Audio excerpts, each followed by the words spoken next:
तो प्रसंग है, भगवान श्री कृष्ण ने कंस को मार दिया और मारने के पश्चात भगवान श्री कृष्ण ने मथुरा में कुछ दिनों तक रहे और जो भगवान श्री कृष्ण ने उपजा से अक्रूर जी से जो वादा किया था उस वादा का निर्वहन किया, अर्थात अपनी एक बात को सत्य किया, सिद्ध किया कि मैं तुम्हारे घर में आऊँगा। अक्रूर जी के घर में गए, उपजा आदि के घर में गए, अन्य जिन लोगों ने निमंत्रण दिया था उन सभी के घर में भगवान गए, क्योंकि जो भगवान को निमंत्रण देता है तो भगवान उस घर में जरूर ही पहुँच जाते हैं, ऐसा भगवान ने कहा है। अब आगे वर्णन करते हैं। कुछ दिनों और व्यतीत हुए तो भगवान श्री कृष्ण का और बलराम जी का उपनयन संस्कार हुआ। अर्थात गर्गाचार्य के द्वारा वसुदेव जी ने अपने दोनों पुत्रों को उपनयन संस्कार करवाया। यहाँ पर वर्णन करते हैं। गर्गादियतु कुलाचार्या गायत्रम व्रतमास्थितौ ततश्चालब्ध संस्कारो द्विजत्वं प्राप्त सुव्रतौ। जब तक द्विजत्व भाव को प्राप्त नहीं होता तब तक वेद का अधिकारी नहीं होता, वेद पढ़ने का अधिकारी नहीं होता। अर्थात जिसने जन्म लिया ब्राह्मण क्षत्रिय वैश्य शूद्र आदि में, लेकिन उपनयन संस्कार जिस तीन जनों के होते हैं, तीन वर्ण के होते हैं, ब्राह्मण है, क्षत्रिय, वैश्य, इन तीन वर्णों का संस्कार होता है, अर्थात उपनयन संस्कार होता है। तो उपनयन संस्कार कर जिसका हुआ है वह ही वेद पढ़ सकता है, अन्यथा वेद नहीं पढ़ सकता, और आचार्य भी नहीं पढ़ाता। किंतु अब शूद्र स्त्री आदि का उपनयन संस्कार नहीं होता, तो कहते हैं उनके लिए क्या विधान किया गया, उनके लिए स्मृति है, वही वेद का अनुवादी स्मृति है, पुराण आदि है, इनके लिए इस प्रकार से विधान किया गया। अब बहुत सी स्त्रियाँ उपनिषद आदि पढ़ती हैं तो कहते हैं वो तो वेद ही है ना, कहते हैं वो सस्वर नहीं है वेद, यद्यपि ब्रह्म विद्या है किंतु सस्वर नहीं है। सस्वर वेद को वेद कहा, गुरुकुल में जाकर निवास करना इत्यादि, इसलिए उसमें कोई दोष नहीं है। एक बार मैंने एक महात्मा जी से पूछा था, एक प्रसंग आता है ब्रह्म सूत्र में, इसमें निर्णय आता है कि जिसका उपनयन संस्कार नहीं होता वो किस प्रकार से अपने लक्ष्य को प्राप्त करे।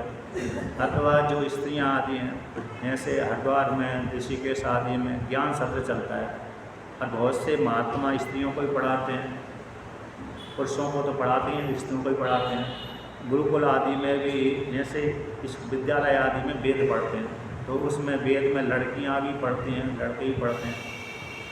तो फिर जो लड़कियों का तो उपनयन संस्कार नहीं होता, फिर वो तो नहीं पढ़ना चाहिए कि नहीं, सस्वर वहाँ पर नहीं पढ़ाते, इसलिए उसमें दोष नहीं आया। उपनिषद आदि जो स्त्रियाँ पढ़ती हैं, लड़कियाँ पढ़ती हैं, पुरुष पढ़ते हैं, और बहुत से पुरुष भी तो उपनयन संस्कार नहीं रहते, फिर भी पढ़ते हैं, तो उनको जो वेद उपनिषद आदि पढ़ाते हैं तो वो स्मृति का रूप धारण कर लेते हैं। तो स्मृति के रूप धारण करने से उसमें उपनयन संस्कार की ज़्यादा आवश्यकता नहीं रहती, इतनी थोड़ी छूट देती गई।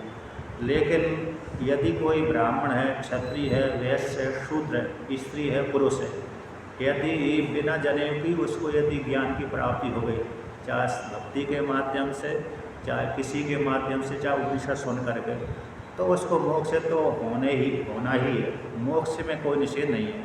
ज्ञान चाहे किसी को हो सकता है, चाहे ऐसा नहीं कि ब्राह्मण क्षत्रिय वैश्य कोई उपनयन संस्कार जिसको हुआ है उसी को ज्ञान हो, अन्य को ना हो। तो इसलिए ज्ञान में तो सभी का अधिकार है, ब्राह्मण, क्षत्रिय, वैश्य, शूद्र, स्त्री और पुरुष का, यदि चाहे उसको किसी प्रकार से भक्ति के माध्यम से अथवा उपासना के माध्यम से अथवा वेदांत के श्रवण करने से अथवा पुराणों के श्रवण करने से अथवा स्मृतियों के श्रवण करने से यदि उसको ज्ञान हो गया है रामायण आदि के माध्यम से, तो ज्ञान का फल है मोक्ष को देना। अज्ञान की निवृत्ति और मोक्ष को देना, ये ज्ञान का फल है। तो अपना कार्य वो करता है, फिर वो मोक्ष ये नहीं देखता कि नहीं ये स्त्री को नहीं देना, नहीं दूंगा, अन्य को नहीं दूंगा, लेकिन ब्राह्मण आदि को ही दूंगा, ये ज्ञान नहीं देखता। ज्ञान का कर्म है अज्ञान को निवृत्त करना और मोक्ष फल को देना, वो अपना कार्य करेगा, उसमें कोई निषेध नहीं है, अरे नियम नहीं है। किंतु वेद सस्वर पढ़ने के लिए नियम है, तो सस्वर पढ़ने के लिए तो आपको उपनयन संस्कार करना ही पड़ेगा। इसलिए भगवान ने सोचा मैं वेद गुरुकुल में जाऊंगा, वेद पढ़ूंगा। यद्यपि मेरे पास में सारी विद्या है, किंतु मैं ही गलत कार्य करूंगा तो लोग फिर मेरा आचरण करेंगे, इसलिए गुरुकुल में नहीं जाएंगे, विद्या अध्ययन करने के लिए नहीं जाएंगे, आचार्य आदि का सम्मान नहीं करेंगे। इसलिए भगवान ने भी विद्या अध्ययन करने के लिए सर्वज्ञ होते हुए भी सांदीपनी मुनि के आश्रम में उज्जैन में गए। पहले तो उनका उपनयन संस्कार यहीं पर मथुरा में हुआ, गर्गाचार्य के द्वारा हुआ। गर्गाचार्य के द्वारा ही नामकरण संस्कार हुआ था, और गर्गाचार्य के द्वारा जो यदुकुल के आचार्य पुरोहित थे उनके द्वारा संस्कार करवाया, अर्थात वसुदेव जी ने संस्कार करवाया और उनको गायत्री उपदेश किया। उपनयन के पश्चात ही गायत्री मंत्र जपने का अधिकार प्राप्त होता है। जिसको उपनयन संस्कार नहीं है तो वो गायत्री मंत्र का भी जाप नहीं कर सकता। हाँ, राम कृष्ण विष्णु शिव आदि जिनके ही मंत्र है उनके में उपनयन संस्कार की जरूरत नहीं पड़ती। उनके लिए तो राम का आप मंत्र जाप कर सकते हैं, कृष्ण का मंत्र जाप कर सकते हैं, विष्णु का, शिव जी का, अन्य देवी देवताओं का जाप कर सकते हैं। किंतु गायत्री के लिए जप करने के लिए तो आपको उपनयन अनिवार्य करना ही पड़ेगा, स्वीकार करना ही पड़ेगा। बिना उपनयन के तो गायत्री आप जाप नहीं कर सकते। यदि करते हैं तो वो बात अलग है ना, मनमुखी करते हैं तो वो बात अलग है, लेकिन उपनयन संस्कार पूर्वक ही गायत्री का जाप का अधिकार होता है। जब गायत्री जिसको प्राप्त हो गई उपनयन संस्कार के पश्चात, फिर वो वेद पढ़ने का पूरा सस्वर गुरुकुल में जा कर के वेद पढ़ सकता। अथवा जो ब्राह्मण क्षत्रिय वैश्य घर में उपनयन संस्कार नहीं होता, बहुत से व्यक्ति खर्चा आदि लगता है तो ब्राह्मण आदि नज़दीक नहीं है, उपनयन संस्कार कराने की योग्यता नहीं है, वो प्रक्रिया नहीं करते, तो ऐसा विद्यार्थी भी गुरुकुल में जाकर के अपना उपनयन संस्कार करवा सकता है। ब्राह्मण क्षत्रिय वैश्य तो वो आचार्य जहाँ पर गुरुकुल चलता है वहाँ पर वो अपने आप ही कर देते हैं उपनयन संस्कार। जहाँ पर गुरुकुल होते हैं वहाँ पर वो कर देते हैं, क्योंकि वहाँ पर उनको पढ़ाने से पहले अधिकारी बनाना पड़ती है। अधिकारी तभी बनेगा जब उसका उपनयन संस्कार हो जाएगा। तो गुरुकुल में विद्यार्थी क्या कर लेते हैं, पढ़ने के लिए जाते हैं। जिनका घर में उपनयन संस्कार नहीं हुआ वो आचार्य गुरुकुल में ही उपनयन संस्कार कर देता है। जैसे आपने छांदोग्य उपनिषद में सुना होगा, छांदोग्य उपनिषद में सत्यकाम जावाल की कथा आती है। यद्यपि सत्यकाम जवाला का पुत्र था जावाली, सत्यकाम उसका नाम था, माता के नाम से जावाली उसका नाम पड़ गया। उसके पिता छोटे में जब छोटा 1 वर्ष का होगा अथवा 2 वर्ष का होगा, इससे पहले या तो उसका पिता मर गया। अब जब तक वो 9-10 वर्ष का नहीं हुआ, 8 वर्ष का नहीं हुआ, तब तक वो अपनी माता के साथ ही रहता था। अब उसको इच्छा हुई कि हे माता, मेरे को मेरा कुल गोत्र बता दो, मैं किस कुल गोत्र से उत्पन्न हुआ हूँ, मेरा पिता का नाम क्या। पिता का नाम तो नहीं पूछा, मैं किस गोत्र में उत्पन्न हुआ, किस कुल में उत्पन्न हुआ हूँ, ये तुम मेरे को बता दो। तो माता ने कहा मैं तो तुम्हारे पति का नाम भी नहीं जान पाई, तुम्हारे पिता का तुम्हारा जो पिता है उसके गोत्र का भी नहीं जान पाए, न कुछ जान पाए।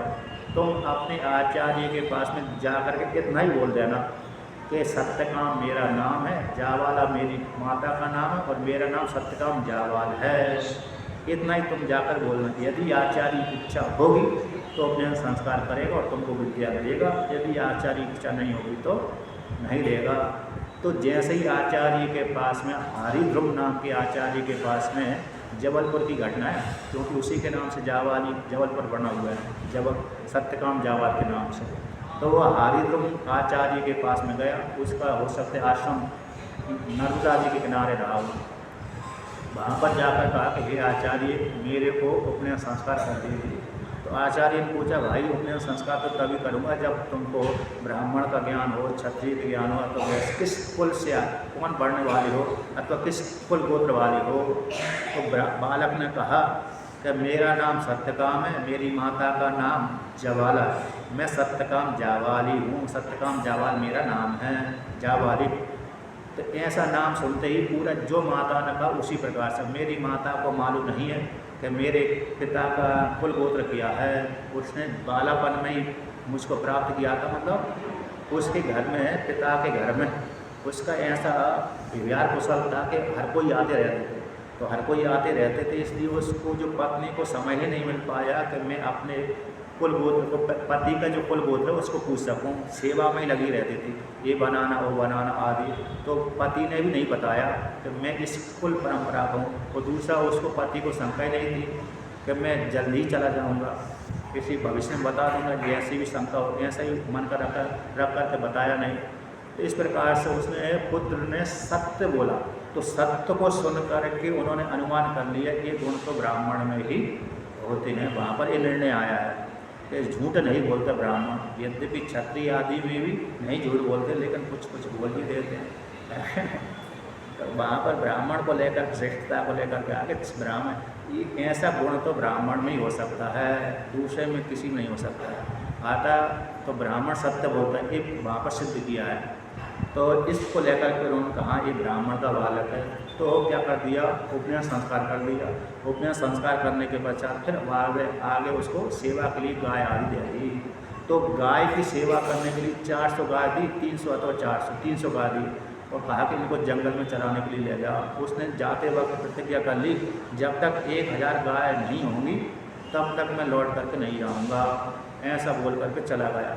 अब वो गाय भी उसके गुरु ने ऐसी दी थी जो मरी मराई हो, मतलब बूढ़ी थी।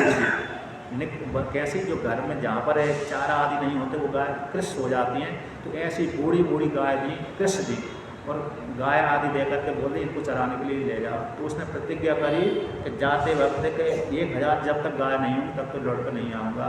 तो ऐसी जंगल में ले जाता था जहाँ पर हरी हरी घास होता था, ऐसे जंगल में नहीं ले जाता था जहाँ पर शेर, भालू, चीता आदि होते थे। और उसने प्रतिज्ञा करी थी मैं गाय का दूध नहीं पान करूँगा, क्योंकि गाय का दूध पान करूँगा तो उसका स्वार्थ सिद्ध हो जाएगा। तो मैं सेवा तो गाय की करूँगा, लेकिन अच्छी प्रकार से गाय की सेवा करूँगा, किंतु गाय का दूध का पान नहीं करूँगा।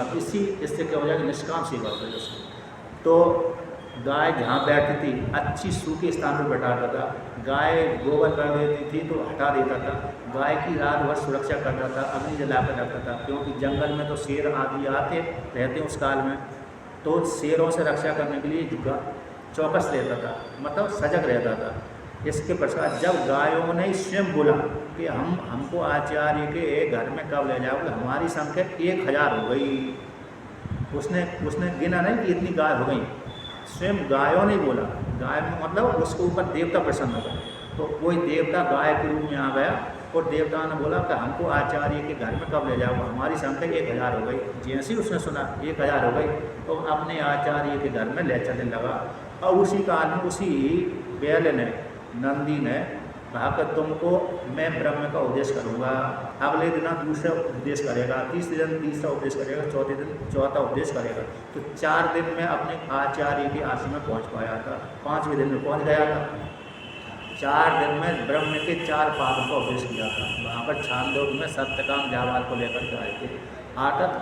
आकर उस कथा से ये सिद्ध होता है कि गौ की सेवा से, गाय की सेवा से ब्रह्म ज्ञान की भी प्राप्ति हो जाती है। ये सिद्ध वहाँ पर किया है। गाय की जो हमने सेवा करी, सत्यकाम जावाल ने मात्र गाय की सेवा करी, आचार्य की आज्ञा पालन करके गाय की सेवा करी, निष्काम सेवा करी। तो निष्काम सेवा का फल हुआ, गायों ने कृपा करी, तो गायों की कृपा के माध्यम से सीधा साक्षात देवता रूप ऋषि बन करके, कोई ऋषि ने अथवा देवता ने आकर के उसको ब्रह्म ज्ञान को उपदेश कर दिया, अंतःकरण निर्मल हो गया सेवा के माध्यम से। तो गौ माता ने कृपा करी, वहाँ पर इस पर रूप से वर्णन आया है। तो उसी प्रकार से तो यहाँ पर उपनयन संस्कार इनका किया। उपनयन संस्कार करने के पश्चात ही उसको इस प्रकार से योग्यता की प्राप्ति हुई थी।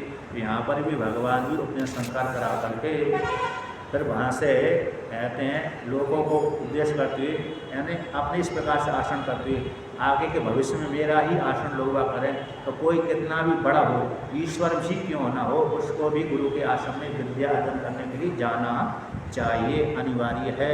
चाहे राजा का पुत्र हो, चाहे सामान्य गरीब का पुत्र हो, विद्या अर्जन करने के लिए गुरुकुल में जाना अनिवार्य है। इसलिए भगवान भी गुरुकुल में पढ़ने के लिए सांदीपनि मुनि के आश्रम में उज्जैन में अवंतिका नाम की नगरी में पहुंच गए। तो वहाँ पर भगवान श्री कृष्ण ने उनको आचार्य बनाया, उनसे विद्या अर्जन की। सांदीपनि मुनि से एक कश्यप गोत्री ब्राह्मण थे। तो कश्यप गोत्री यानी काश्यप गोत्री ब्राह्मण जो सांदीपनि थी उनके पास में गए और उनसे विद्या अर्जन किया। उनकी खूब सेवा करते थे, गुरु की और गुरु माता की। गुरु जैसा जैसा बोलते थे उसी प्रकार से सेवा करते थे। इस समय पढ़ना है तो उस समय पढ़ाते थे। पहले यहाँ पर नियम था, आश्रम का नियम है, रहता है कि पहले आश्रम की सेवा अनिवार्य है। आश्रम की सेवा नहीं करेंगे तो अंतर्गत शुद्ध नहीं होगा। और यदि आश्रम की विद्यार्थी सेवा नहीं करेंगे तो आचार्य आश्रम को देखेगा, सेवा करेगा। अब सेवा आचार्य सेवा करेगा, आश्रम को झाड़ू पोंछा आदि कार्य करेगा तो पढ़ाने का उसको समय नहीं मिलेगा। जब समय नहीं मिलेगा फिर विद्यार्थी को क्या पढ़ाएगा, तो विद्यार्थी को वो नहीं पढ़ा सकता। इसलिए विद्यार्थियों का नियम था कि पहले आश्रम की सेवा, बची हुए अवकाश में समय में आचार्य से विद्यार्जन करे। यहाँ पर आचार्य के भी ऊपर नियम था, जरूर नहीं कहीं ऐसा ना करना चाहिए, ऐसा उसको शास्त्र सिद्ध न करके अपने घर का ही काम करा करके उसको पढ़ाता भी रहे, है कि नहीं। दोनों प्रकार से नियम था। तो आचार्य की आगे सेवा करती हुई भगवान श्री कृष्ण और बलराम जी ने विद्यार्जन की। तो कहते हैं यहाँ पर उन्हीं काल में सुदामा नाम के जो ब्राह्मण के बालक थे, ब्राह्मण थे, उनके साथ भगवान की मित्रता भी हो गई थी। तो कहते हैं भगवान ने थोड़े ही दिन में क्या कर लिया, सारे वेदों का अध्ययन कर लिया। पर धनुर्वेद का अध्ययन किया, सारे रहस्यों के साथ वेदों का अध्ययन किया। प्रोवाच वेदान अखिलान सांगो वै निषेधो गुरु तो तयोर तुझे वरस पृष्ठा से शुद्ध भावानुवृत्ति भी।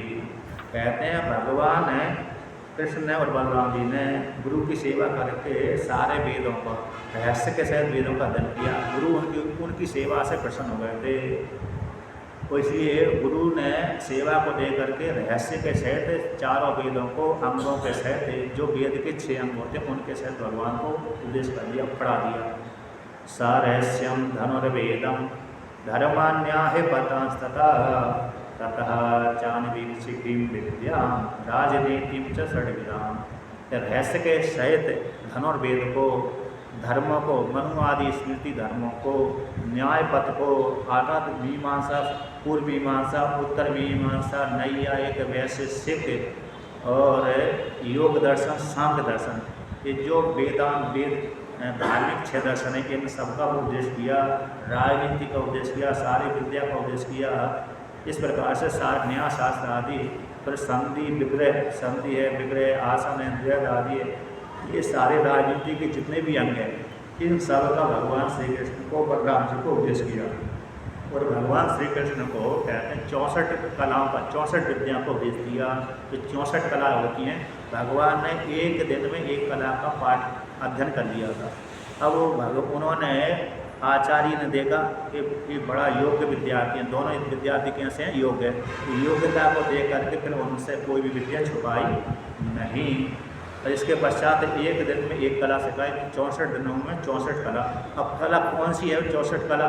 तो यही है, घर बनाना, सामग्री बनाना, युद्ध लड़ना, युद्ध की सामग्री बनाना, और इस प्रकार से उस प्रकार से नाचना, नाच के जो नृत्य आदि करना, नृत्य आदि के वाद्य निर्माण करना, अन्य प्रकार से अस्त्र शस्त्र बनाना, अस्त्र शस्त्र के माध्यम से वो लड़ने की जो जितनी सामग्री उसको भी सीखना और उसको बनाने की कला आदि आना। तो गान विद्या, वाद्य विद्या, चित्रकारी विद्या, कहते चावल आदि है, पुष्प आदि के भी वर्णन किया है यहाँ पर कि माला को किस प्रकार बनाई जाए, किस प्रकार श्रृंगार किया जाए, स्त्रियों के श्रृंगार किस प्रकार से होते हैं, वो सबको सिखाया। इत्र बनाना, इत्र बनाने की कला बताए थे, जैसे इत्र बनाते हैं, उपटन आदि बनाने, सारी विद्या, मणियों बनाने की, खानों की आदि की, और जो पशुपालन आदि है, जानवर आदि पालन है, किस प्रकार से उनको लाना, ले आना, पालन करना इत्यादि सारी जितनी विद्या, सारी विद्या आदि, बेताल आदि विद्या। अब दूसरों को वश में करना, अंतर्धान होना, अब एक शरीर से अनेक शरीर बन जाना, एक शरीर से अनेक शरीर बन जाना, ये सारी 64 कला में आती है। भूत विद्या आदि सारी विद्याएँ आती हैं, मंत्र विद्या, भूत विद्या, दूसरे के ऊपर किस प्रकार से विजय प्राप्त करना, किस प्रकार से अंतर्धान हो जाना। युद्ध क्षेत्र में जैसे राक्षसों के साथ युद्ध होता है तो राक्षसों में ये विद्या पाई जाती है, अंतर्धान हो जाते हैं।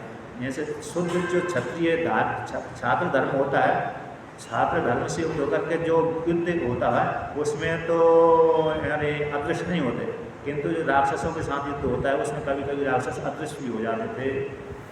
किंतु जो छात्र धर्म से युक्त होकर क्षत्रिय धर्म वाला युद्ध है उसमें अदृश्य होने की कला नहीं है। अगर तुम धर्मपूर्वक युद्ध कर रहे हो इसलिए अन्याय मत करिए, छुप कर के युद्ध मत करिए।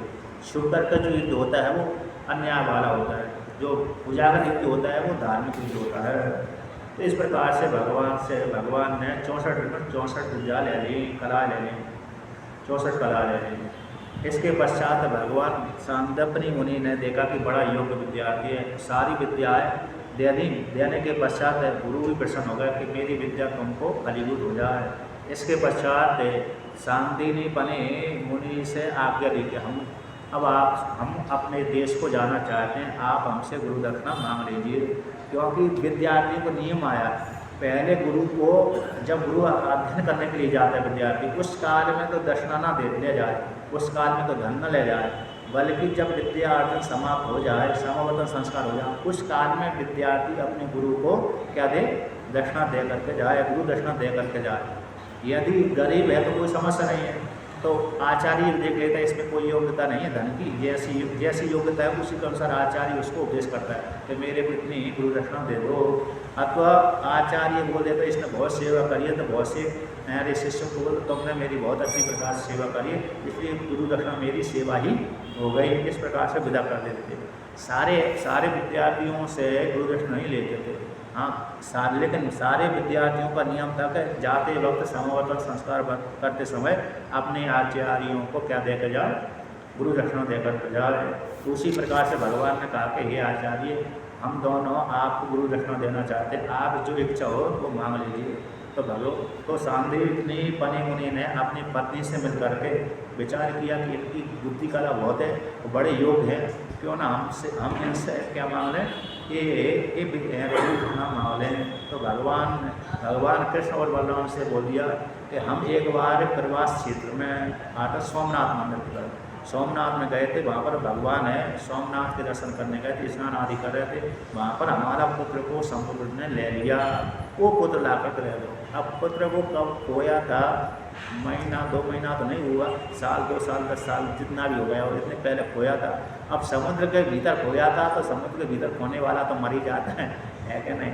फिर भी उन्होंने मरे हुए पुत्र को मांगा, तो भगवान कृष्ण और बलराम जी ने भी उस मरे हुए पुत्र को ला करके दिया। तो सबसे पहले भगवान वहाँ से उज्जैन नगरी से, अवंतिका नाम की नगरी से गए, रथ के ऊपर बैठ करके प्रवास क्षेत्र में गए जहाँ पर डूबा हुआ था। तो जहाँ पर डूबा हुआ था वहीं पर दोनों गए, रथ से उतरे, थोड़ी देर के लिए वहाँ पर समुद्र किनारे बैठे, और जैसे थोड़ी देर के लिए बैठे उसी काल में समुद्र भगवान आ गए। जैसे वहाँ पर राम जी जब जिस काल में पैदा हुए थे समुद्र मंथन में गए, मतलब अरे लंका पार कर रहे थे, वहाँ पर तो प्रतीक्षा 3-4 दिन तक करना पड़ी थी, तब बाद में समुद्र प्रकट ही नहीं हुआ, क्योंकि वहाँ पर मर्यादा वाले थे। यहाँ पर तो मर्यादा वाले नहीं, सीधा तुरंत दंड है, तुरंत कार्य करो तुरंत फल होगा उसका।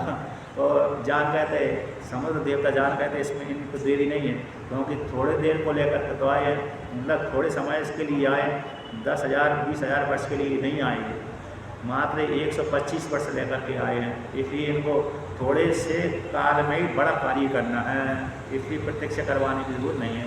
इसलिए एक मुहूर्त थोड़े बैठे होंगे भगवान, उसी काल में समुद्र देवता आ गए। वो समुद्र देवता ने आकर के उनको प्रणाम किया, हे भोलेनाथ, हे कृष्ण भगवान, हे त्रिलोकीनाथ, आप मेरे को आज्ञा दीजिए, मैं आपकी सेवा क्या करूं।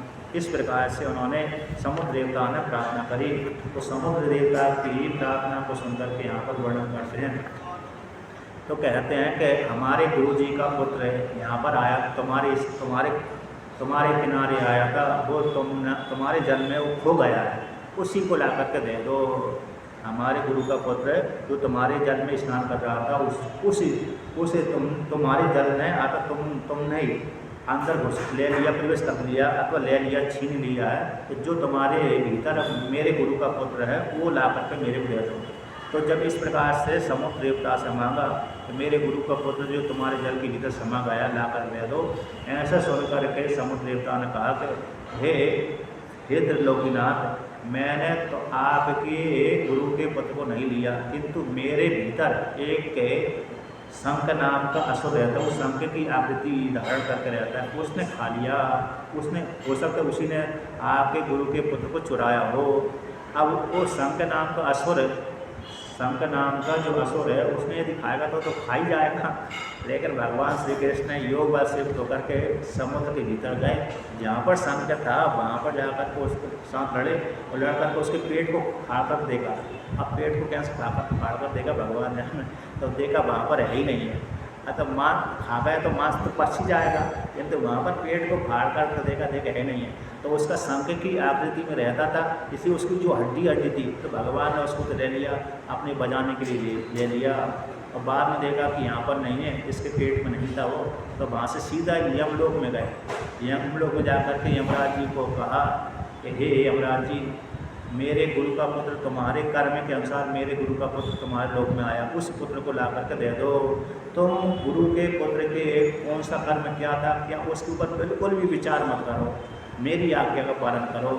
तो जब भगवान ने ऐसे बोल दिया, कर्म के ऊपर विचार नहीं किया, सीधा ला करके दे दिया, ले जाओ महाराज। और भगवान ने जो तो मरा हुआ था वहाँ पर, अब बीच में स्थूल वाला शरीर कहाँ से बना लिया, तो भगवान की योग माया से अपने आप ही शरीर बन गया। और वापस ला करके पुनः जहाँ पर रथ छोड़ा था, वहीं से रथ पर बैठ करके कृष्ण और बलराम दोनों यहाँ पर आ गए, अवंतिका नगरी में आ गए।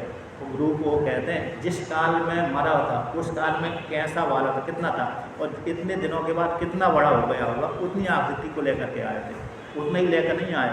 यदि छोटा बालक 5 वर्ष का बालक होगा तो उस काल में छोटा था, किंतु इतने कालों के बाद, इतने वर्षों के बाद बड़ा हो सकता है, तो उतनी बड़ा करके लेके आए, छोटा लेकर के नहीं आए।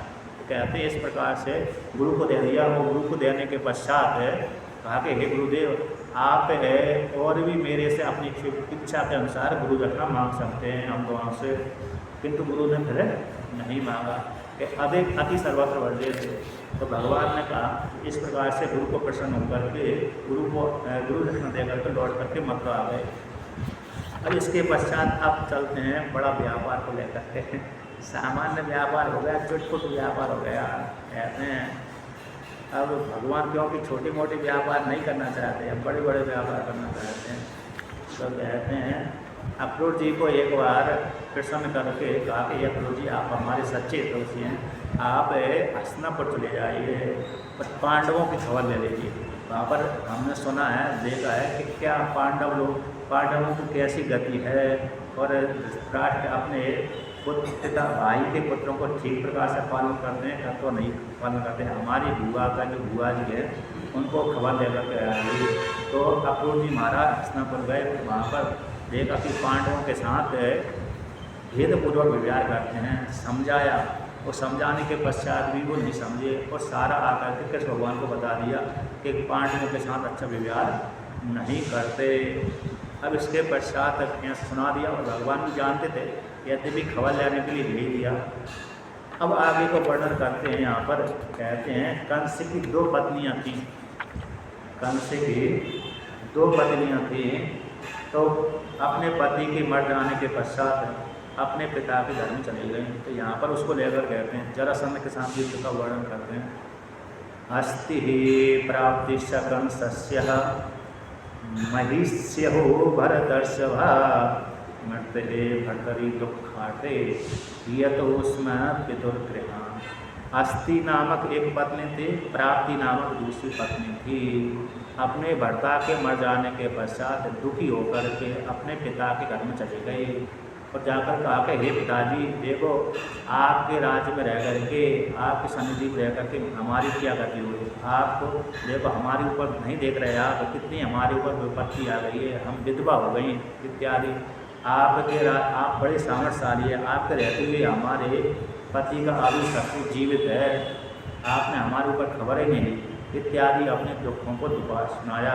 उसको सुनकर के सांत्वना देकर के जरासंध ने भी भगवान श्री कृष्ण और बलराम को मारने के लिए, किसने मारा, तो तुम्हारे पति को किसने मारा, कृष्ण और बलराम ने, जो वसुदेव जी के पुत्र हैं, उन्होंने मारा। ऐसा सुनकर के भगवान श्री कृष्ण को और बलराम जी को पूरे यदुवंशियों को नष्ट करने के लिए 23 अक्षौणी सेना लेकर के आ गया। इस प्रकार से अब एक अक्षौणी जो सेना होती है बहुत होती है, कहते हैं 21,000 21,000 21,000 21,000 घोड़े, 21,000 हाथी, 21,000 रथ होते हैं। ये तो सामग्री होते हैं। 1.5 लाख 2 लाख 2.5 लाख पैदल होते हैं। इस प्रकार से इतनी जनसंख्या होती है एक अक्षौणी में। 21,000 घोड़े, 21,000 रथ, 21,000 हाथी। अब इसके ऊपर 21,000 तो योद्धा बैठे, और रथ में तो 2 बैठते हैं, एक हाँकने वाला और एक है युद्ध करने वाला। अब पैदल होते हैं, कहते हैं 1.5 लाख अथवा 2 लाख इस प्रकार से पैदल होते हैं। अब इतनी बड़ी एक अक्षौणी सेना होती है, 3-4 लाख की अवस्था में एक अक्षौणी सेना हो जाती है। ऐसे 23 अक्षौणी सेना लेकर आया। तो महाभारत युद्ध में कहते हैं, महाभारत युद्ध में मात्र 18 अक्षौणी सेना थी, किंतु महाभारत युद्ध बड़ा था और 23 अक्षौणी सेना वाला छोटा था। जो 23 अक्षौणी सेना थी वो छोटा युद्ध कहलाया, और महाभारत जो सबसे मतलब कम सेना वाला था वो बड़ा कहलाया। तो इसमें विशेषता क्या हुई? इसमें विशेषता यही कि 23 अक्षौणी वाली जो सेना थी उसमें मात्र एक देश के राजा लड़ रहे थे, एक देश के। किंतु महाभारत में जो युद्ध हुआ था पूरे भारत के राजा थे, अथवा भारतवंशियों का युद्ध था, उनको निमित्त बना करके पूरे भारत के राजा लड़ने के लिए आए थे, इसलिए महाभारत कहलाया।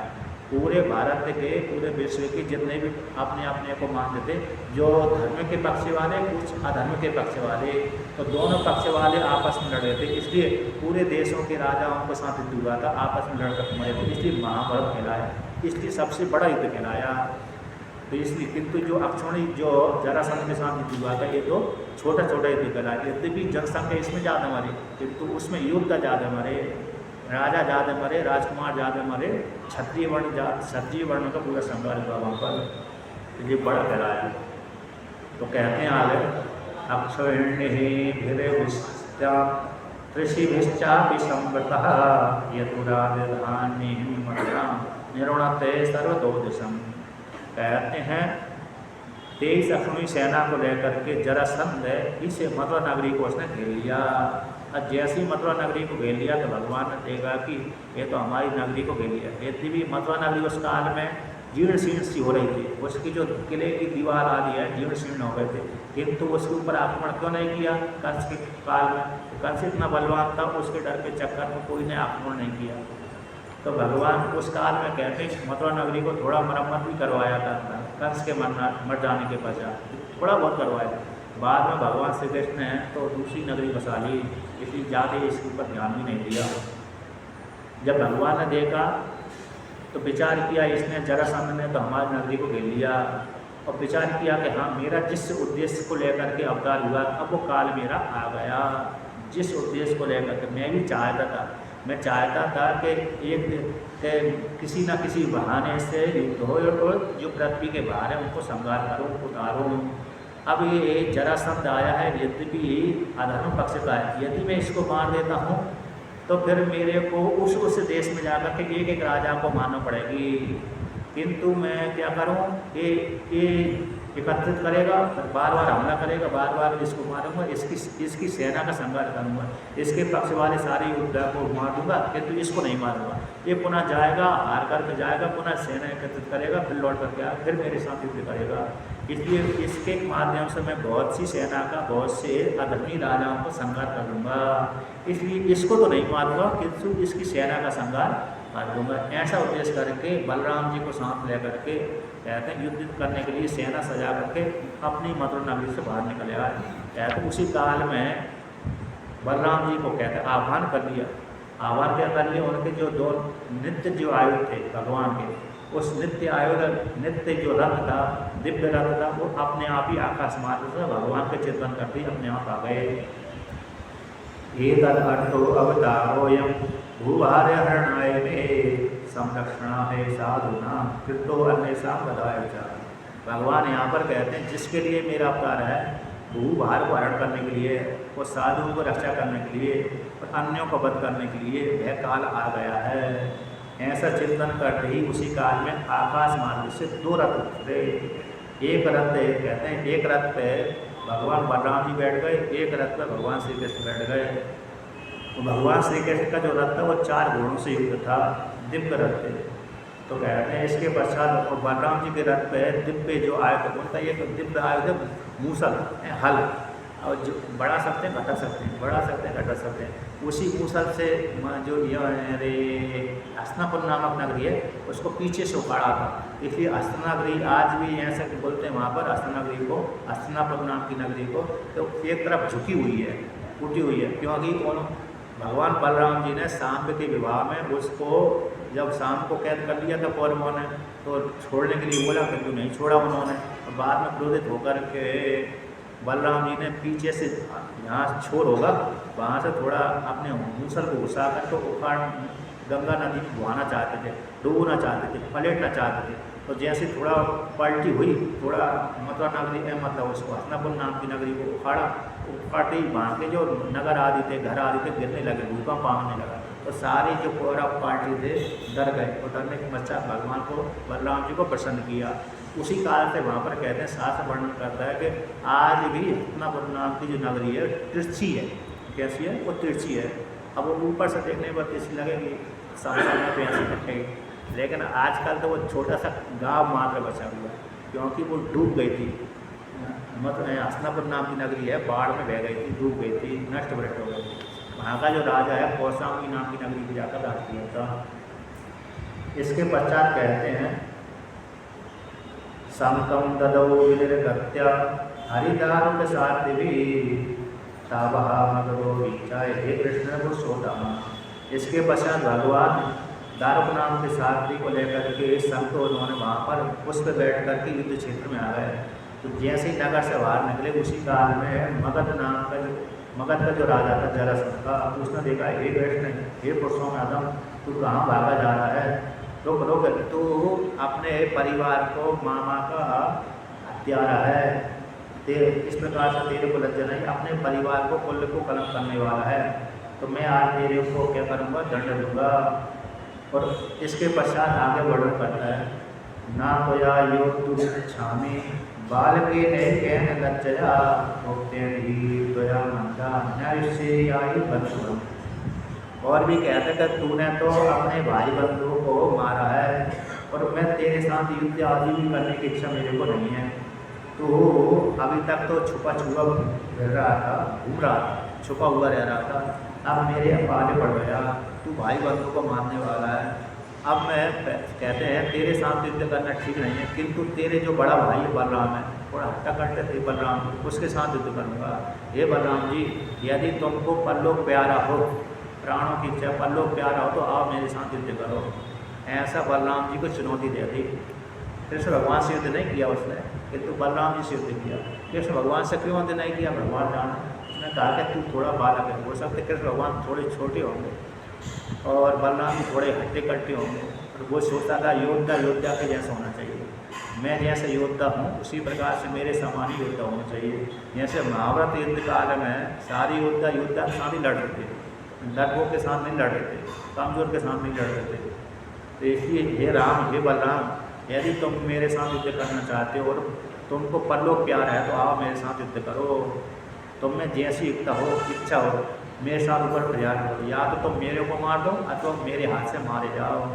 इस प्रकार से बलराम जी से कहा, और भगवान श्री कृष्ण को उदाहरण भी देता रहा, हत्यारा है, मेरे अपने कुल को नाश करने वाला है, कुल कलंक है, जिसको मैं तेरे साथ युद्ध करने की मेरे को इच्छा नहीं।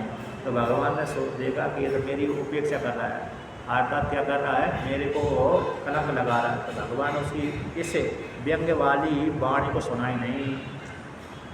भगवान कहते हैं, ना वै शूरा विकथ्यन्ते दृश्यन्ते व पौरुषम न गणेमो बचो राजन नातुरस्य मुमूर्षतः। भगवान जरासंध से कहते हैं कि हे राजन, सूरवीर ज़्यादा बकवास नहीं करते, जो सूरवीर होते हैं ज़्यादा बकवास नहीं करते, बल्कि अपने पौरुष धर्म को दिखाते हैं। इसलिए तुम मेरे ऊपर जो आक्षेप लगा रहे हो, कंस को मारने वाला है, कुल को कलंक करने वाला है, मैं तुम्हारी वाणी को ध्यान ही नहीं देता। जैसे मरने वाला व्यक्ति किसी की वाणी को ध्यान नहीं देता, वो तो मरने की तैयारी कर रहा है, उसी प्रकार से मैं भी तुम्हारी वाणी के ऊपर ध्यान नहीं देता। तुम मेरे सिद्ध करो चाहे बलराम जी सिद्ध करो, लेकिन युद्ध करो। तो दोनों में बलराम जी सिद्ध किया, कृष्ण भगवान से युद्ध नहीं किया। कृष्ण भगवान तो दोनों के साथ, दोनों सेना में, यदुवंशी की सेना में, भगवान श्री कृष्ण की सेना में, जरासंध की सेना में युद्ध होने लगा, भयंकर युद्ध हुआ। बलराम जी के साथ जरासंध का युद्ध हुआ, भगवान श्री कृष्ण का अन्य योद्धा के साथ युद्ध हुआ।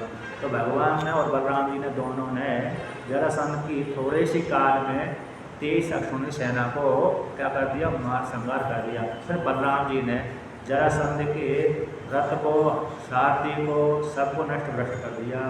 इसके पश्चात फिर भगवान बलराम जी ने उसको पकड़ लिया। अब पकड़ कर कहते हैं मारने ही वाले थे।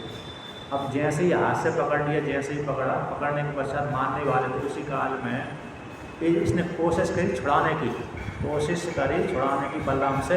देखा कि मैं छुड़ा ही नहीं पा रहा, और उसको याद आ गया मैंने बहुत से राजा को मारा, किंतु ये तो मेरे से ज़्यादा बलवान बन गया, किंतु छुड़ा ही नहीं पाया। और नहीं छुड़ा पाया, उसके पश्चात भगवान श्री कृष्ण ने, भगवान बलराम ने उसको पकड़ लिया और मारने की तैयारी कर रहे थे। उसी काल में भगवान श्री कृष्ण बोलते, हे बलराम जी, हे राव भैया, इसको मत मारो, इसको मारने से हमारा थोड़ा फायदा होने वाला नहीं है, इसलिए इसको छोड़ देते हैं, आप समझ जाओ मेरी अभिप्राय को। तो उपेक्षा करके बलराम जैसे कृष्ण भगवान ने संकेत दिया और बोला इसको मत मारो। तो ऐसा सोच करके बलराम जी ने जरासंध को नहीं मारा और मान कर छोड़ जा, मैं तेरे को अभयदान देता हूँ, जीवन आज छोड़ देता हूँ, जा भाग जा। इस प्रकार से बलराम जी उपेक्षा करके उसको छोड़ दिया। और छोड़ने के पश्चात आप दुखी हो गए।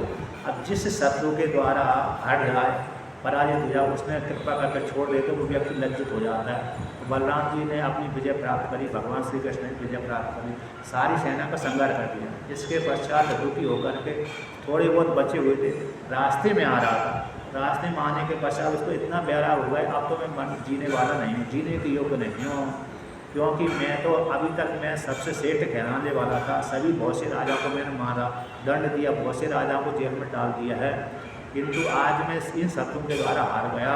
एक छोटे से बालक ने मेरे को हरा दिया, अब मैं इसे शरीर को धारण करने के योग्य नहीं हूँ, बड़ा लज्जा उसको आ गई। अब तो मैं प्राण त्यागूंगा अथवा संन्यास धारण करूँगा।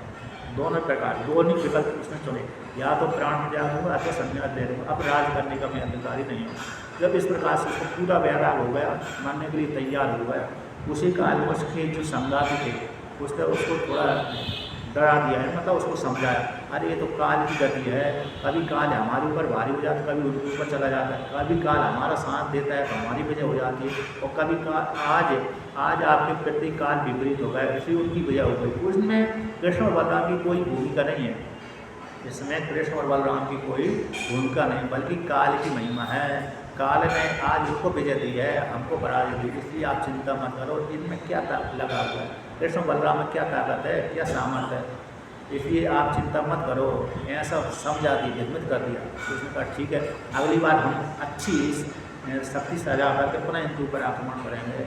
इस प्रकार से चला गया और मगध देश में जाकर के जो पाटलिपुत्र था उसमें जाकर उसकी राजधानी थी। पाटलिपुत्र पटना बोलते हैं, पटना का नाम पाटलिपुत्र है, वहीं पर वो रहता था। अथवा देवगिरी नाम का एक पर्वत है जो गंगा के किनारे है, देवगिरी बोलते हैं, कौनगिरी है, वहाँ पर राजधानी। तो पाटलिपुत्र और देवगिरी आसपास में ही है। पूरा वो देवगिरी पहले वो राजधानी रही थी, फिर बाद में पाटलिपुत्र हो गई है। तो पाटलिपुत्र भी पौराणिक नाम है, देवगिरी नाम भी पहले का नाम है, जहाँ पर है ये मगध का देश, मगध राज है, यानी जरासंध राज करता था। तो देवगिरी नाम का जो गंगा के किनारे शहर है, गंगा किनारे बसा हुआ, पहाड़ भी है और गंगा भी है उसके किनारे, तो वहाँ पर राज करता था। तो इस प्रकार से एक बार हार गया तो दोबारा फिर तैयारी करी, तो 17 बार आक्रमण किया।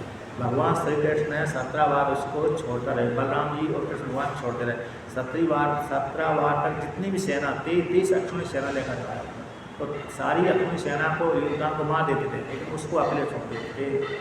बाद में उसके जो संगाती हैं वो संगाती बोलते थे इस बार एक बार नहीं तो अगली बार फिर प्रयास करें, अगली बार फिर जीत लेंगे। तो भविष्य को जीतने की आशा को लेकर के, जैसे चींटी है ना, चींटी थोड़ा प्रयास करती रहती, इस पहाड़ के ऊपर थोड़ी चढ़ करके पारी कर जाती है पर्वत को।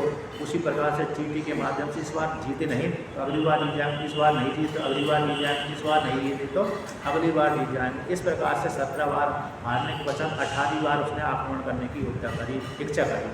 18वीं बार जैसी इच्छा करी, उसी काल में एक सिंधु देश के आउट है, सिंधु देश से थोड़ा बहुत पीछे पूर्व की ओर है या पश्चिम की ओर। तो वहाँ पर काल यवन नाम का राजा रहता था, जो मतलब सिंधु देश है, गांधार देश है, गांधार देश से ठीक और पीछे। उस काल में काल यवन नाम का एक राजा रहता था।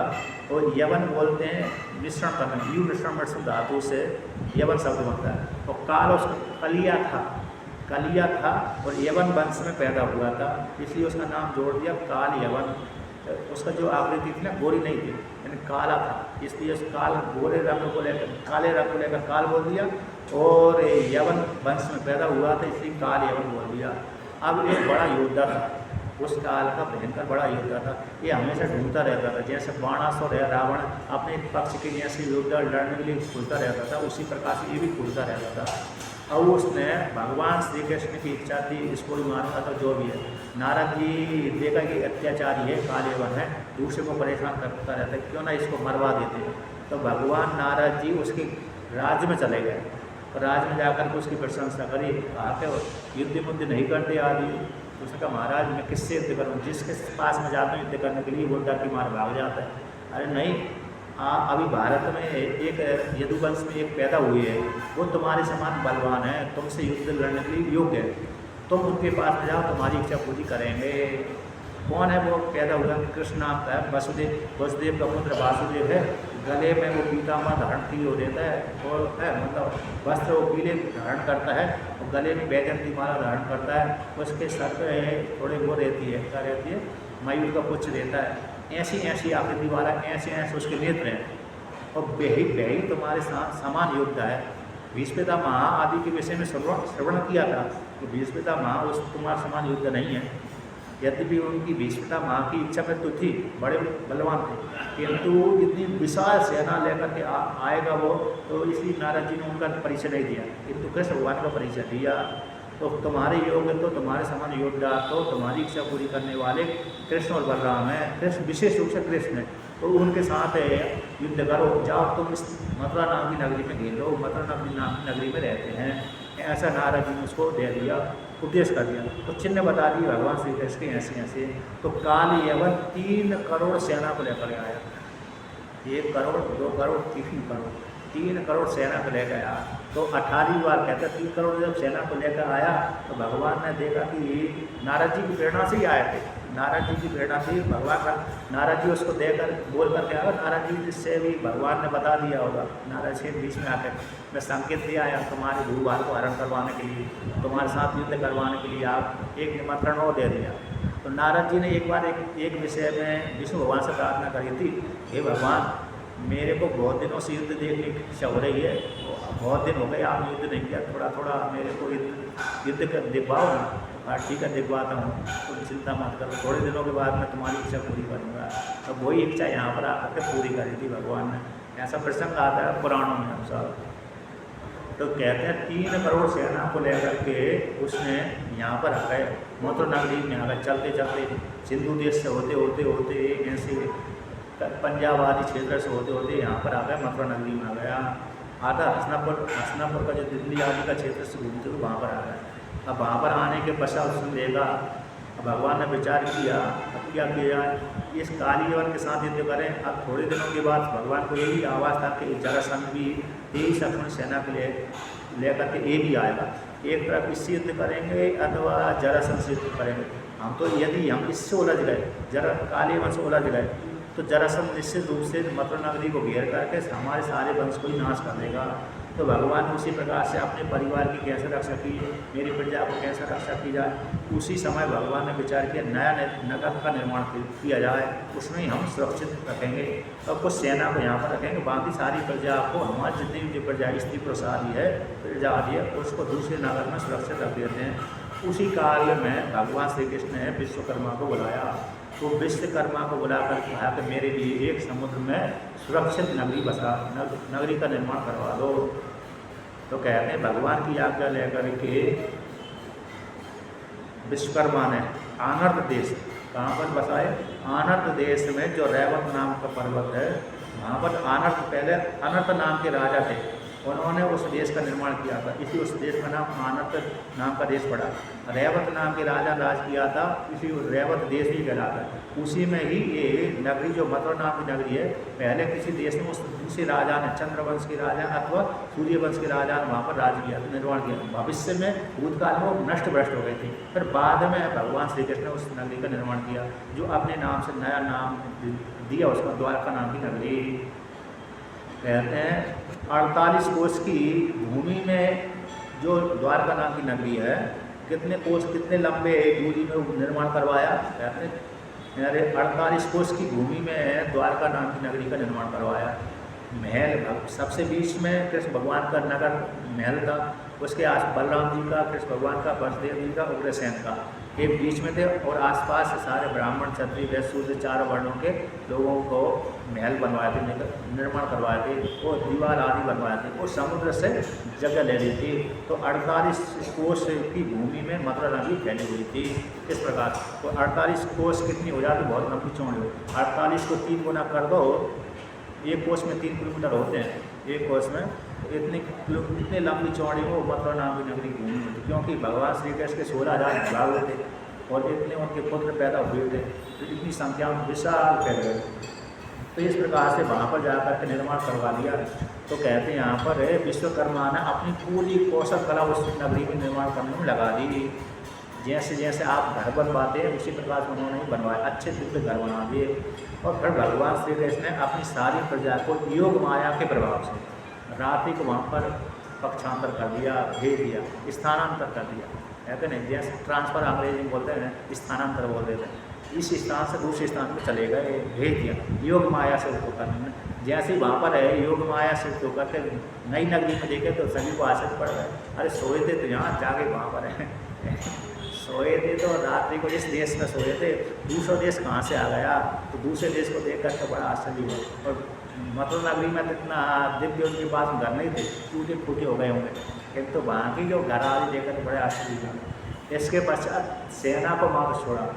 तो कहते सेना को वहाँ छोड़ा, बलराम जी वहाँ पर थे, बलराम जी सेना को छोड़ के वहाँ ही सारी प्रजा वहाँ पर चली गई। लेकिन भगवान श्री कृष्ण गोपों को साथ नहीं ले गए, जो ग्वाल वाल गोपी कहाँ थी, नंद बाबा थे, उनको साथ नहीं ले गए, क्योंकि उनके साथ वो तो यहीं रहे, मतलब ब्रज क्षेत्र में ही रहे आज। किंतु यदुवंश को लेकर ब्राह्मण, क्षत्रिय, वैश्य, शूद्र, 4 वर्णों की सेना को लेकर गए, ग्वाल वालों को लेकर नहीं गए। इसके पश्चात देखा कि भगवान श्री कृष्ण अब सारी प्रजा चली गई, अब निश्चिंत हो गए। और कहते हैं भगवान श्री कृष्ण वहाँ से नगर से एक रथ के ऊपर बैठ कर नगर से बाहर निकले। और निकल कर के जैसे ही कालेवन ने देखा कि नगर से बाहर निकला हुआ एक कृष्ण निकला हुआ, उसके गले में वो बैजन की माला डली हुई है, पीला वस्त्र पहना हुआ, इसके नेत्र भी ऐसे हैं कमल जैसे सदृश्य से।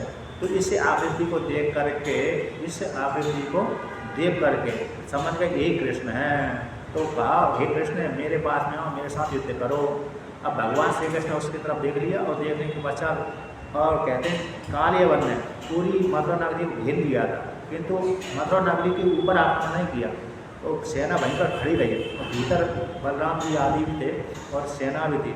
इसके पश्चात भगवान श्री कृष्ण कालेवन को देख कर वहाँ से डर के मारे भागने लगे, क्योंकि मरवाना था मुचकुंद से, उनको स्वयं नहीं मारे उन्होंने, मुचकुंद से मरवाना था। अब इसको स्वयं क्यों नहीं मारा इसको, क्योंकि किसी काल विशेष को लेकर के है कि किसी ब्राह्मण ने किसी ने ऐसा इससे उत्पन्न किया कि मेरे द्वारा उत्पन्न हुआ, ये मेरा पुत्र है, भगवान यदुवंश किसी भी लोगों के हाथ से न मरे, ऐसा कालेवन के विषय में आता है।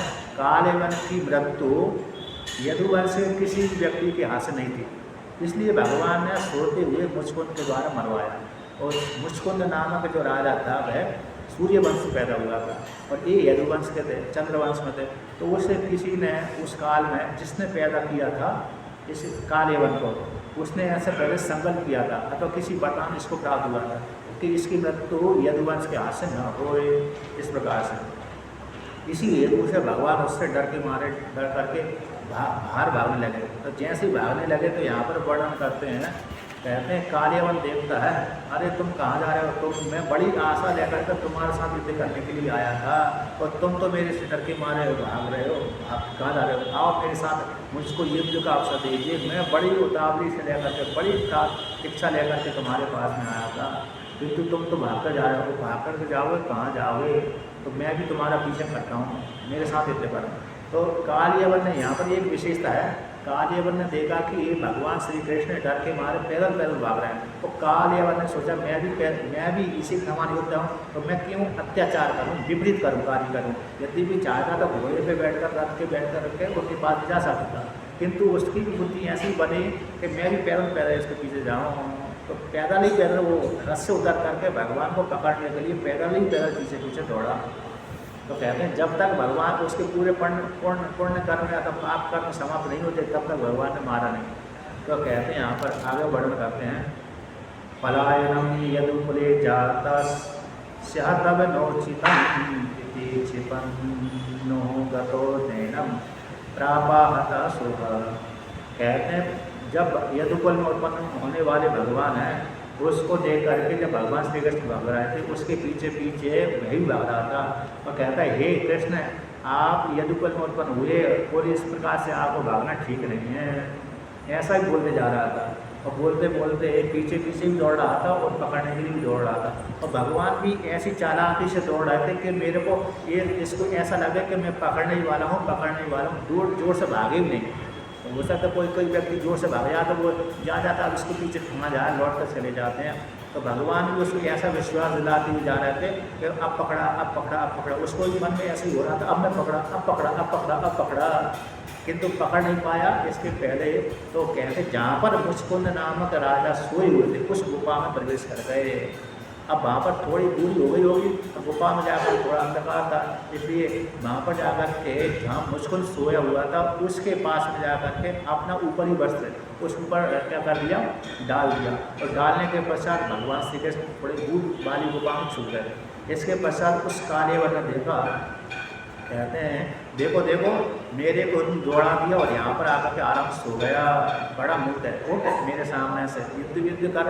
यहाँ ऐसा सोचता है मानो मैं कुछ जानता ही नहीं, ऐसे यहाँ पर आकर के ऐसा सो गया मानो मैं कुछ जानता ही नहीं हूँ। ऐसा जान करके उसने क्रोधित होकर के सीधा लात ही मार दिया भगवान को, भगवान समझ करके लात मारी। और जैसी लात मारी उसी काल में दूसरा वहाँ से कोई दूसरे पुरुष निकला। तो आगे कहते हैं, सा उत्ताय चिरम सुप्तः शनैरुन्मील्य लोचने दिशोऽवलोकयन् पार्श्वे तम् आरक्षितवस्त्रम्। तो यहाँ पर वर्णन करते हैं, जैसे ही उसने कालेवन ने लात मारी तो लात की ठोकर से उनकी नींद खुल गई, उनकी मुचकुंद नामक राजा की। और नींद खुलने के पश्चात वो उठ बैठे, वो बैठने के पश्चात उन्होंने आँख खोलकर देखा एक कोई पुरुष काला सा पुरुष खड़ा हुआ है। जैसे ही पास में उसको देखा, देखते ही तुरंत वो भस्मीभूत हो गया, क्योंकि मुचकुंद को ऐसे ही वरदान प्राप्त हुआ था, जो तुम्हारी निद्रा में घुटने डालेगा तो तुम्हारे देखते ही वो भस्मीभूत हो जाएगा। ये इंद्र देवता ने उसको वरदान दिया था। कहते हैं यहाँ पर, सा तावतस्य रुष्टस्य दृष्टिपातेन भारत देहेनाग्निना दग्धो भस्मसाद अवोचना। रुष्ट होकर के जैसे दृष्टिपात डाला उसी काल में उस शरीर से, उनके शरीर से अग्नि प्रकट हुई। उस अग्नि के माध्यम से जैसे उसके ऊपर पड़ी, जैसे भगवान श्री कृष्ण के तृतीय नेत्र से अग्नि निकली थी, कामदेव पर जैसे पड़ी तो कामदेव भस्मीभूत हो गया, उसी प्रकार ये भी भस्मीभूत हो गया, क्षण में, देर नहीं लगाई। अब इसके पश्चात आगे भी जैसे देखा भगवान श्री कृष्ण ने काम किए तो कालीवन तो मर गया, जल गया, भस्मीभूत हो गया। पुनः भगवान वहाँ से लौट करके आ गए, यहाँ से छुपे हुए थे वहाँ से आ गए, तो वहाँ से निकल करके इनके पास में आए। तो किनके पास में, राजा मुचकुंद के पास में आए। तो मुचकुंद ने देखा कि ये तो दूसरा दिव्य व्यक्ति दिख रहा है, जिसके शरीर से प्रकाश निकल रहा है, ये कौन हो सकता है, बड़ा आश्चर्य। ठिलने से ही तो मुचकुंद की आयु हो सकता लंबा, इतना वहाँ से वहाँ में बैठा हुआ था, क्योंकि सतयुग में पैदा हुआ था, मानधाता का पुत्र था। और मानधाता सतयुगी राजा थे, मानधाता सतयुगी राजा थे, इसी सतयुग में पैदा हुआ था। त्रेता पूरा निकल गया, द्वापर अंतिम चला, तब तो सोते ही रहा था। कहते हैं इस प्रकार से। तो मानदाता ने तो उसे मुस्कुन ने देखा कि ये नया पुरुष कौन है, और ये देखिए आकृति वाला है, इसके शरीर से आवाज़ निकल रही है, मणि के प्रकाश निकल रहा है, कौन है। तो यहाँ पर इसको वर्णन करते हैं, साइक स्वाको कुले जातो मानधात्री तनयो महा मुस्कुंदी जातो ब्रह्मण्या सत्य संग्रह। राजा परीक्षित ने इनसे पूछा, सुखदेव जी से पूछा कि जिस पुरुष ने उसको जलाया वो कौन था। एक मानधाता के पुत्र इक्ष्वाकु कुल में मानधाता हुए उनका पुत्र था मुस्कुंद, उसके द्वारा ही चला गया। इसके पश्चात यहाँ पर वर्णन कर दें कि ऐसा क्या हुआ जो वहाँ पर सोता रहा, ऐसा क्या हुआ मुस्कुंद वहाँ पर जाकर सोता रहा। तो कहते हैं किसी काल विशेष में मुस्कुंद जिस काल में पैदा हुआ था उस काल में देवताओं को दैत्यों का युद्ध हुआ था। अब देवता बहुत दैत्यों से परेशान हो गए थे, तो सहायता के लिए उस काल में कोई नहीं था रक्षा करने के लिए। तो देवताओं ने इस मुस्कुंद को क्या बना दिया, सेनापति बना लिया।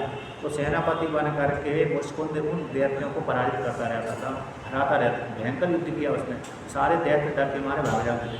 जब तक स्कंद भगवान सेनापति नहीं बने तब तक यही युग का सेनापति बन करके देवताओं की रक्षा करता रहता था।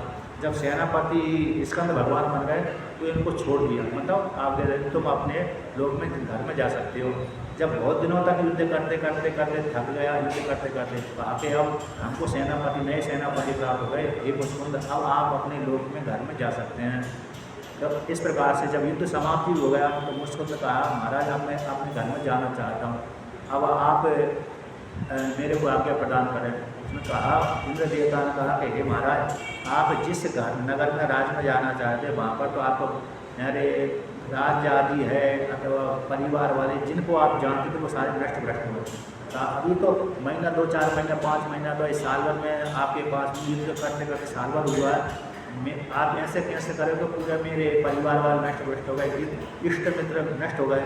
तो नहीं, हमारा समय और आपके समय में अंतर, पृथ्वी लोक में है और स्वर्ग लोक के इस काल में अंतर है। इसलिए तुम्हारे जिनको तुम जानते थे वो सारे वो मर गए। अब तो तुम्हारे पुत्रों के पुत्र राज कर रहे हैं वहाँ पर। अब देखा उनके पुत्र अपने पुत्रों के पुत्रों से कैसे राजगद्दी छीनी जाए। अब सोचा मैं युद्ध करते करते मैं थक गया, अब मेरे को यही वरदान दे दीजिए। भगवान इंद्र देवता प्रसन्न भी हो गए थे कि आपने हमारी बहुत सेवा करी, मदद करी, इसलिए तुम जो चाहो वो वरदान मांग सकते हो। तो उन्होंने कहा मैं युद्ध करते करते बहुत थक गया, मैं सोना चाहता हूँ, तो इसलिए सोने के लिए कोई ऐसी जगह दे दीजिए, प्रदान करिए। और जो कोई भी मेरी निद्रा विघ्न पैदा करे तो मेरी दृष्टि पड़ती हुई जल जाए, भस्म हो जाए, ऐसा वरदान मांग दिया। तो वही वरदान आपका ठीक है, तुम जाओ निश्चित रूप से सो जाइए, तुम्हारे विघ्न में तुम्हारी निद्रा में कोई विघ्न डालेगा, जैसी तुम्हारी दृष्टि उसके ऊपर पड़ेगी वही जल के भस्म हो जाएगा। तो वो सो ही रहते थे तब से, तो कोई भी व्यक्ति उस गुफा में नहीं जाता। यदि गया भी होगा तो मुस्कुंद को किसी ने जगाया नहीं। तो भगवान जानते थे, भगवान ने उस मुस्कुंद के ऊपर कृपा करने के लिए, क्यों कृपा करने के लिए, भगवान का भक्त था इसलिए उसके ऊपर कृपा करने के लिए भगवान उस गुफा में गए। इसलिए भगवान को जब काल एवं मर गया मुस्कुंद के द्वारा, भगवान वहाँ से निकल गया और भगवान को देख करके कहा ये कौन हो सकता है। तो भगवान से पूछा, हे तुम आप कौन महापुरुष है, आप कोई महान दिव्य आत्मा लग रहे, तुम कौन हो, बताइए मेरे को संशय। यदि तुम मेरे विषय में पूछते हो तो मैं बतला देता हूँ। इक्ष्वाकु वंश में जो मानधाता पैदा हुए उनका मैं पुत्र हूँ, पर आप वर्णन करिए आप कौन हैं। यद्यपि मुस्कुंद से पहले किसी ने बोल दिया था कि द्वापर युग में भगवान विष्णु जो कृष्ण हैं वे पैदा होंगे, उनकी आकृति ऐसी होगी। उसको थोड़ा किसी ऋषि की वाणी याद आ रही थी, तो भगवान ने पैदा होंगे तो द्वापर युग में जब पैदा होंगे तो भगवान की ऐसी आकृति रहेगी। कुछ चिन्ह वो देख रहा था कि जो ऋषि ने मेरे को उपदेश किया था तो द्वापर युग में कृष्ण के रूप में भगवान विष्णु इस रूप में पैदा होंगे, ऐसी उनका वासुदेव नाम रहेगा, कृष्ण नाम रहेगा और आकृति उनकी ऐसी रहेगी। तो उस चिन्ह वो देख रहा था, ऋषि की वाणी याद आ गई, तो वो सारे चिन्ह उसको देख रहे थे। उसने पूछा कि तुम कौन हो। तो भगवान ने कहा कि मैं वसुदेव का पुत्र वासुदेव हूँ और भूख के भार को हरण करने के लिए, भूखे भार को अधर्म को नाश करने के लिए मैंने अवतार धारण किया। यदुपल में मैंने अवतार धारण किया। जब ऐसा सुना कि मेरे प्रभु हैं भगवान राम ही है, भगवान विष्णु ही हैं, तो विष्णु जान करके मुस्कुंद ने बहुत आराधना करी। आप स्तुति करें। तो भगवान श्री कृष्ण उसके ऊपर स्तुति सुनकर के प्रसन्न हो गए कि हे राजन, अब भगवान ने कहा कि अब तुमने क्षत्रिय वर्ण में रह करके बहुत से शिकार करने के लिए पशुओं को संहार किया था, थोड़ा वो पाप बना हुआ है, उसको प्रायश्चित करने के लिए अब तुम बद्रीनाथ क्षेत्र में जाइए और वहाँ पर जाकर तपस्या करिए, अगला जन्म तुमको ब्राह्मण प्राप्त होगा। कहते भी ब्राह्मण की जरूरत नहीं, साक्षात के भगवान हैं, विष्णु भगवान है, सीधा मुक्ति की बोल सकते थे, किंतु भगवान ने कहा तुम ना, तुम्हारा अगला जन्म ब्राह्मण के कुल में होगा, वहाँ पर रह करके तुम सभी के हृदय में सभी के दोषी रहोगे और उस काल में तुम मुझ परमात्मा को ब्रह्म रूप से प्राप्त करोगे।